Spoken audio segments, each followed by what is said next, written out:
Come in. Hello. Hello. Are you... Danielle Brewster. Hello, Danielle. Hi, nice to meet you. This is Emily, my colleague, Hi. Hi, it's nice to meet you. and You too. I'm Cara. Hello, Cara. Lovely to meet you. And yourself. Right, okay, let's open with the killer question. Why do you want to come to RADA? I just think the opportunities that can come from being here are just so strong. I mean, there's so many avenues of acting, whether it's playwriting, whether it's casting, whether it's writing, sort of stage management notes. There's just so much you can get from being here. And being centre stage is just such a great thing for me, so I just would really like to have the opportunity to do that. Okay, thank you.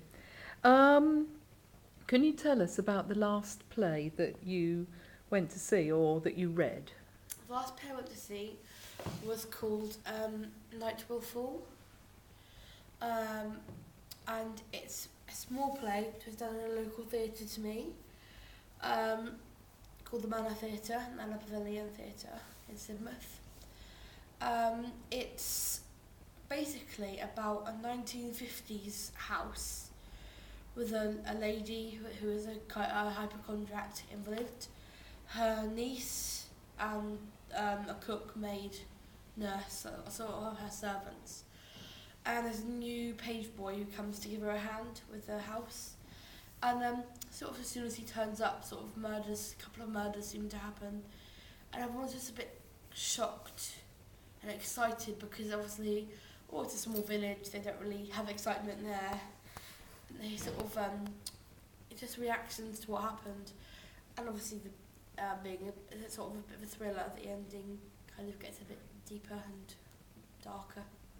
Right. And you enjoyed the play? Oh, I loved it actually. The first half kind of depicted a normal day, a normal kind of, day drinking tea in the 50s with a rich aunt and, servants and everything. And then, cause my mum said, she found the first half a little bit boring. But I said, no, I think the first half kind of draws the second half and to be more of a climax because the first half was just so much based on the daily life, and by the second half it just really picked up and it was just like you didn't know what was going to happen next, and then you sort of, in theatre when you guess something's going to happen, and it's kind of, you don't want it to happen, so the feelings are quite strong based on the storylines. I think I really did enjoy it, yeah. Yes. Good. Any questions, Emily? And what would you do if you didn't, what's your kind of second option, or if you didn't get into our drama school? If I didn't get into RADA, I think I would be more inclined to focus on languages, as I'd study French as well as theatre. Okay. I have a real passion for languages, whether it's translating or teaching, or I just love being involved in languages. So I think what I probably would do is leave the sort of theatre side, but not behind, but put it aside almost, and entirely focus on the languages. Yeah. But potentially I could even cross the two over. Okay. Yeah. Well, why do you want to be an actor, Danielle? What's your motivation? Passion, I'd say. I've always had a passion for theatre, for being an actress. I love books as well. I love reading and being part of a story. And I think when you're acting, you can really be anyone. You could be doing anything in any situation. And it's a challenge, it's exciting, and I'm just passionate about it. So I think that's probably why I'd want to do that. Right. Okay, thank you. Which actors do you particularly admire? It's probably the actors I admire more are those who aren't famous and the ones everyone knows, because there are some really talented amateur dramatics actors or small theatre company actors, or even sort of touring actors who aren't big, famous stage actors, who potentially haven't been scouted yet, who are really clever and could do amazing things with a role, and could do amazing things, you know, in a West End setting. I think for me, that's probably what I admire most in an actor, is someone who hasn't been touring West End shows, West End theatres for 20 years, but someone who's actually spent a lot of time training themselves and working in a, you know, of course still in the industry, and perhaps a slight, you know, a higher level than amateur dramatics, but someone who hasn't been scouted as a famous I see. actor. Yes, because I think you will find if you are offered a place here that amateur dramatics is, well, I wouldn't say it's sneered against, but people don't hold it in very high regard, especially professional actors, because the training to become a professional actor is so rigorous. Oh, definitely. This is a 3-year course, and it's not an easily achievable course either. So when people set them up, when people set themselves up for amateur plays, it's a very, very different ball game. And it concerns me slightly to hear you say that you admire actors, say, over a professional actor that you've seen in an amateur production. I mean, are there any big actors who you actually do admire, who you would be able to cite? I wouldn't say there's one particular actor, Right. but I have seen like touring West End shows, Yeah. and seen some, you know, really talented people who perhaps aren't in lots of West End shows. They're in one or two, or they've done big touring shows, or have worked for a big company. Yes. You know, who aren't exactly, I say amateur, I mean people who haven't, I wouldn't say I admire amateur actors who have had no training, No. but I mean people who haven't lived their life in the spotlight. I You know, see. if you think of people like film actors now, like Johnny Depp and people like him, who are amazing, incredible actors, but they've lived their life on camera. Not their whole life, obviously, but they do so much on camera. But actually there are people who've had some great training and who've been involved in very good theatre companies, but who haven't really been scouted enough for what they're worth. I see. Yeah. Yeah. Okay, fair enough. What kind of performances have you done outside of school? In my local area, my school was partly involved in this, but it was more of a kind of youth theatre setup, where we received quite a lot of training in about, generally about 4 to 5 months. Very intensive kind of rehearsal training, very not scrutinised, but the lines were very, everything you said, if you weren't saying it right, it was picked up on, and if you were, you know, not warmed up enough or not kind of in voice, there was a lot of voice training involved.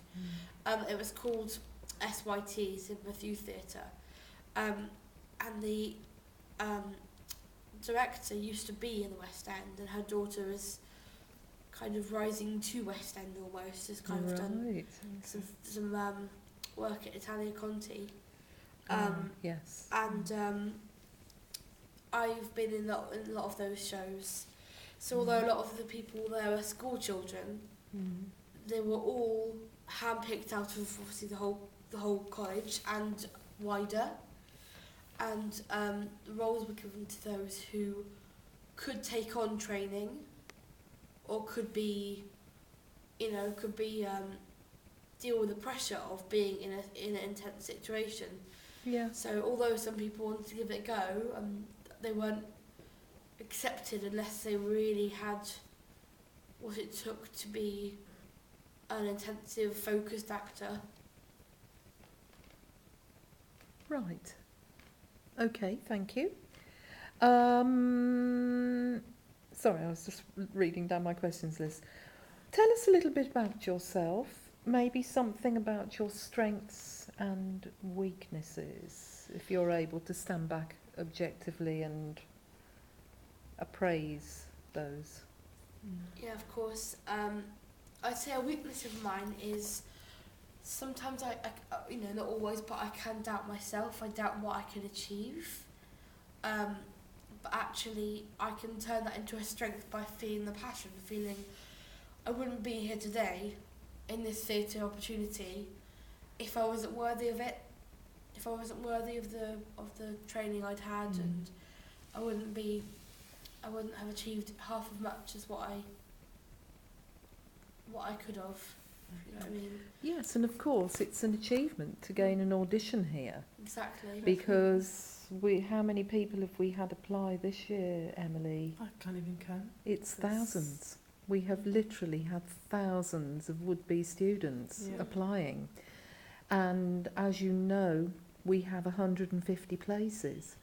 So even just getting into the first part of the audition process is a high achievement, Danielle. Yeah. So, yeah. I think another strength of mine is I'm kind, I'm quite open, and a team player. I like helping out the team. If I haven't got a big role, I will still kind of admire the person whose role it is, encourage them. If I can help them, I'll help them. But I'm also good at leading myself. I've helped small groups if they've been struggling within theatre. So I mentor younger students. I've done some improvisation work at the Royal National College for the Blind. I just think that my strength is I'm just a focused, loyal person.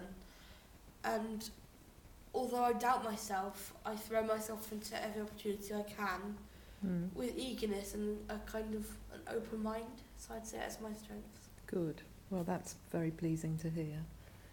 Well, I think that'll do, won't it, Emily? I have one final question. Yes, go on. As we said, we see a lot of applicants every year, obviously. So we remember you specifically. Can you give me 3 words that'll make me remember you over and above everyone else that we're going to be seeing? So I'll be thinking, when it comes time to picking everyone, I'll be like, oh, that Danielle girl's got it because of these 3 words you're going to say. I'd say I'm quite a worldly person. Although I'm very young, I've got quite a worldly outlook on things. Okay. So I kind of look at things in a wider spectrum. I'd say I'm also quite level-headed. If I was given a big role, okay, I'd be very pleased with myself, but I do know some actors who actually, for them, having a big role has made them think they're a bigger person than they actually are. So I believe that actually, you could be a street urchin and actually have more passion than someone playing a bigger role. So I'd say I'm quite a worldly person. I'm also very open-minded. I've played roles I never thought I could. I've taken on situations I never thought I could. For example, I really don't like flying. I hate planes. But yet, if I had a theatre opportunity abroad, I would take a plane, because I want to achieve that role and that goal potentially. So I'd say I'm worldly, open-minded, and I'd say I've got a zeal for life. So I think zeal is probably another word for me. Good word. Great. Thank you very much, Danielle. Yes, thank you. It's nice to meet you. Thank you, you too. So you can take a couple of minutes and get ready for your audition. Of Thank course. you. Thank you.